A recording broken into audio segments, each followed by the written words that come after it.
In the era of the 18th Hung King, Van Lang flourished in peace. The king had a daughter named My Nuong, whose beauty was legendary, capable of tilting mountains. She was as virtuous as she was fair. As she reached the age of marriage, the king sought a suitor worthy of her hand, a man of extraordinary talent. News spread like wildfire, drawing heroes from every corner to the capital of Fang Shou, each hoping to win the heart of the princess and the favor of the king.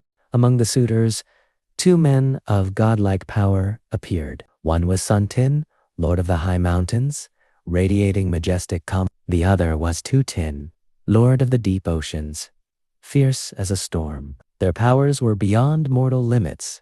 With a wave of his hand, Son Tinh raised mountain peaks. With a shout, Thuy Tinh summoned howling winds and rain. The king, seeing both were supreme, stood in deep hesitation. He could not choose between the earth and the sea. To decide the victor, the king set a daunting challenge. He proclaimed, "Both are worthy, but I have only one daughter. Whoever brings the wedding gifts first, tomorrow at dawn, shall wed." My Nuong?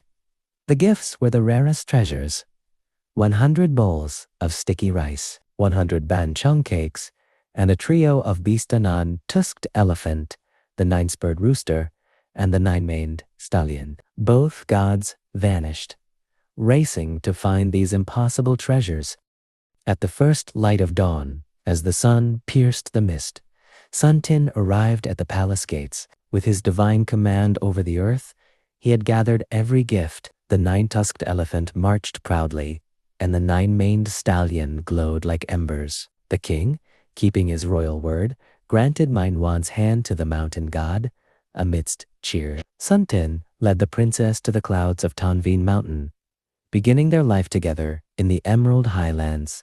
Moments later, Thuy Tinh arrived with his treasures. Upon learning he was too late and that My Nuong had departed, the sea god's heart exploded with jealousy. His roar shook the foundations of the earth. Feeling betrayed, he summoned his legion of aquatic warriors, monstrous serpents, and giant sea creatures stood march upon the land. Thuy Tinh vowed to crush Son Tinh and seize the princess by force, igniting a war that would turn the bright heavens into darkness.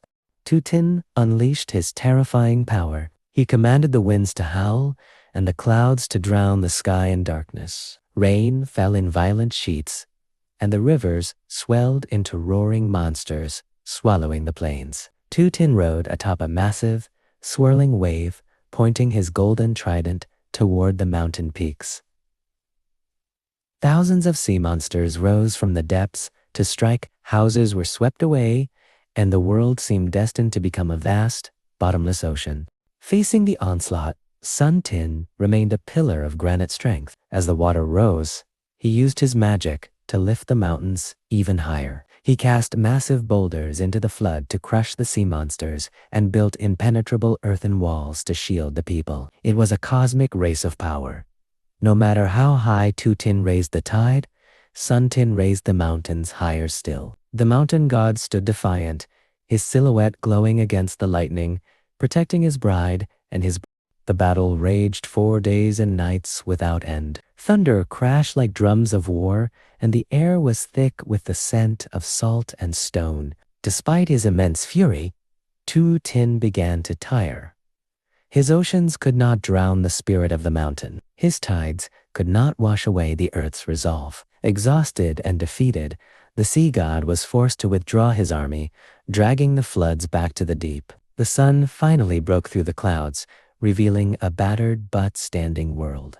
Though defeated, Thuy Tinh hatred never cooled. Every year, during the monsoon season, the memories of his loss return like a bitter tide. He rises again, summoning storms and floods to attack the mountains in a desperate attempt for revenge. And every year, the people unite to build dikes and reinforce the land, channeling the spirit of Son Tinh to withstand the waters. It is an eternal Sikala testament to the enduring strength and resilience of the land and its people.